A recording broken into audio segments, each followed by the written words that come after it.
Yung ibang idinadawit dito ay malapit din po sa inyo. Ayan, wala ba silang nababanggit sa inyo na yung ading mo iba na ang takbo, pasensyahan na lang kung ganito ang gagawin namin. Wala ka bang nababalita ang ganyan? Wala bang pahiwatig sa iyo? Marami talagang nagpapahiwatig at lagi kong sinasabi sa kanila, manatili tayo sa rule of law, sa pagiging mahinahon.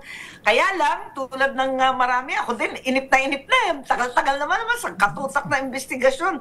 Lahat ng tao nag-iimbestiga, pa iba-iba naman. Yung flood control napunta sa Dolomite, nagkakagulo sa Bulacan, ang mga tropa nag-imbestiga sa Davao. Para nakakalito na ano ba ito? May ICI, may Blue Ribbon, may Kongreso, may CIDG, NBI, COA. Bakit wala pang nakukulong? Ano ba yan? Katagal-tagal na. Pagbihira.